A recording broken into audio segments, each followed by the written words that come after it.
Day one of legal tampering in the NFL. And for those of you who don't know, legal tampering is basically when you can legally negotiate with unrestricted free agents before the start of the league new year. So when it comes to unrestricted free agents, their contract technically is until, I believe, March 15th. That's when the deal officially expires. Now, there are some exceptions to the rules, certain cuts where you're technically cut, right? Like a June 1st designation means a player is cut the moment that you give him that designation, and is free to negotiate. So a guy like John Johnson, he can kind of negotiate, well, not negotiate, but see what's out there before this day. I think people who are on non-exclusive tags like Lamar Jackson are free to negotiate a little bit, have a little bit more freedom when it comes to negotiation versus what players who are set to be unrestricted free agents March 15th have in this period. Well, not just in this period, but once they get that designation. So there are different rules. What we know out there is for guys who are set to be unrestricted free agents, and the Browns are able to talk to their own players, and that's what we've kind of been able to see so far, is that the Browns have really done a lot of more internal work. First thing they did was restructure DeShaun Watson's deal. Now, this was pretty expected. This is something that we all were kind of expecting to happen. I know there were some people out there, I saw a video from Microphone or whoever that said that he didn't think that the Browns were going to restructure it, but I had no idea where he was getting that from. And I guess that he just doesn't have good information. The information had been out there from traditional sources in Cleveland, from Twitter sources in Cleveland, like that DeShaun was 100% likely to restructure his deal. And I think one of the things that people don't understand about a guaranteed contract is the benefits it has for you as a fan. Like, the guaranteed contract not only benefits players, but it kind of helps you out and protects yourself from situations like what happened with Sachi Brown and the Browns in 2016, where he just decided to get rid of all the good players, right? If you have players who are under guaranteed contracts, that does make it harder for them to get traded.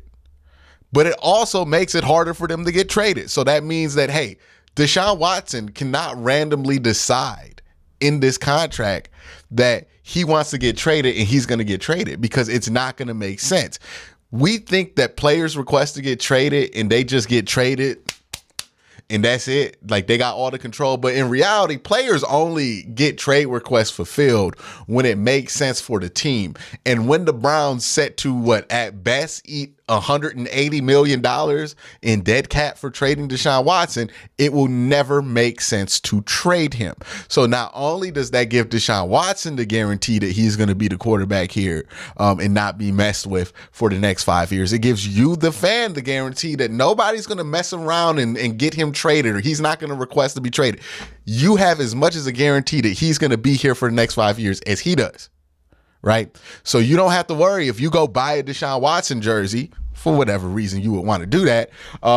And I just don't buy jerseys in general. That's what I'm referring to. Like, I don't even got a Miles jersey, so don't even come at me in the comments talking about something else. But let's say you spent $200 on the DeShaun Watson jersey, right? Now, when you spend that $200 on that jersey, you're going to have that guy on your team for at least 5 years, because the guarantees are there for 5 years. And when a player is on a fully guaranteed contract, he's very, very, very hard to move. That means your team can't trade him. That means he can't request a trade. That means nobody's walking. They're here. They got to commit to this. As a fan, I feel like that's better, because we live in this world of anxiety that we're going to lose our star players, that Myles Garrett's going to request to be traded. As long as Myles Garrett has a bunch of guarantees left on his contract, he ain't requesting to be traded to nowhere. If you want to make sure you keep a Myles Garrett in Cleveland, if you're a small market team and you want to make sure you don't lose your teams to these bigger, more appealing cities, you want them on guaranteed contracts, because the guaranteed contract is the one incentive you have to offer that no other team can really compete with. It's a benefit for you as a fan to get your best players, not like your good players, but your best players, the Myles Garretts of the world, the DeShaun Watsons of the world, like your franchise key players, those two, on as much guaranteed money as you want as possible, because that guaranteed money not only offers you freedom in restructuring, which the Browns are exercising right now, because when you have guaranteed, you can convert it to a signing bonus, kick the can down the road for a couple years and roll on like that. But also, on top of the cap flexibility, it gives you, the fan, me sitting at home with no control over the situation, the guarantee that DeShaun Watson going to be on this team for the next 4 years. It would be very hard for that not to be the case. You want your key players to stay here. You want them to have guaranteed contracts. Somehow, like, for no reason at all, I feel like NFL media has really gotten fans to just turn against the ideal of guaranteed contracts under the gaze of like, oh, these guys are just being entitled. These guaranteed contracts benefit you. Like, yes, of course, they benefit the player the most. But a guaranteed contract also means that you don't have to deal with front offices messing up the bag. You don't have to deal with front offices alienating a player to the point to where he don't want to play there anymore. There is a guarantee that this guy that you're paying money to see, when you go to First Energy Stadium, you want to see Myles Garrett, you want to see DeShaun Watson. Well, for the next 4 years, DeShaun Watson going to be there. For the next 3, Myles Garrett going to be there. These restructures are available because you have guaranteed money left in your contract. This is how that works. Now, if you want to look at it as if you're like cosplaying as a GM, yeah, you don't want guaranteed contracts because it doesn't allow you to trade these players. But like, we ain't the GM. We shouldn't be rooting for the GM perspective of things, because the GM perspective of things is not winning on Sundays all the time. We're fans. We want to win on Sundays. The guaranteed contract helps you win on Sundays. All the fancy other contract stuff, that helps you win maybe in Sundays, but Sundays in the spring. And unless you want the Browns to become an XFL franchise, that's not good for us. So the Browns restructured DeShaun Watson, opened up $35 million in salary cap space this year. Look, the way this is going to shake out is that they're going to try to maximize space for this year and next year. They're probably not going to spend all that extra space, but they're going to maximize space for this year and next year. And then after this year and next year, when they get their first round picks back, they will do a quick rebuild. So guys like Myles Garrett and DeShaun Watson, they're going to stay. But ancillary pieces around that, Denzel Ward, Greg Newsome, you know what I mean? Nick Chubb, maybe Joe Bitonio, maybe Wyatt Teller, Jack Conklin, you know, the ancillary pieces around the main pieces, those will get traded out. So you can have more space to add younger players real quick, and then also draft younger players to reload for a second window to win a championship with DeShaun Watson. That's probably how this is going to roll out. So this year, 2023, 2024, 2024, 2025, those are going to be pure Super Bowl winning attempt seasons. And then 2025 to 6, and then 6 to 7, those are going to be rebuild years. And then 2027 to 8, that's going to be the plan to go back at it again. So that's the window that they're trying to provide. That's why they restructured DeShaun Watson. Let's move on to the next story of the day, which is the Browns re-signed some of their own players. I'm sorry, my cat is getting in the way. She is very, very needy today. But the Browns are trying to re-sign some of their own players, or pretty much have come to an agreement. So Ethan Posick is the big name here. 3 years, I think $6 million a year for Ethan. So that's a good thing for the Cleveland Browns. You get your starting center, and you also get, again, 2 years of security here, right? Because it's a 3-year deal. It's probably going to be 2 years here and then maybe a year extra.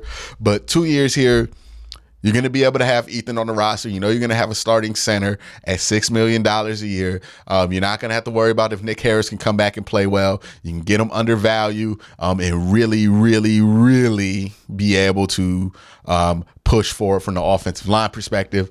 And then they brought back Sione Takitaki on a pretty cheap deal as well. So those two things have been done. So if you have been scrolling your Twitter, and I don't ever recommend doom scrolling or scrolling to get the most recent information. Please go about your day and then find out when you find out. It's not going to matter if you find out if something happens at 3:00 at 5, because you're going to have the same reaction no matter when you find out. So please don't be out here one of those people doom scrolling, because that's all you're going to be is frustrated. But so far, the Browns have really just worked on keeping their own. I think AJ Green has been signed to another 1-year deal. Nothing super major so far. But in AJ Green, the corner, not the wide receiver, he's retired. So that's really what's been happening. Look, I don't know if the Browns are going to make a big money deal, but it wouldn't surprise me if that word of that deal didn't come out till the 15th. Just because it's open tampering doesn't mean it's going to be open to the public, right? They might be doing things that we're not hearing right now. They might be in the process of finishing things that we're not hearing right now.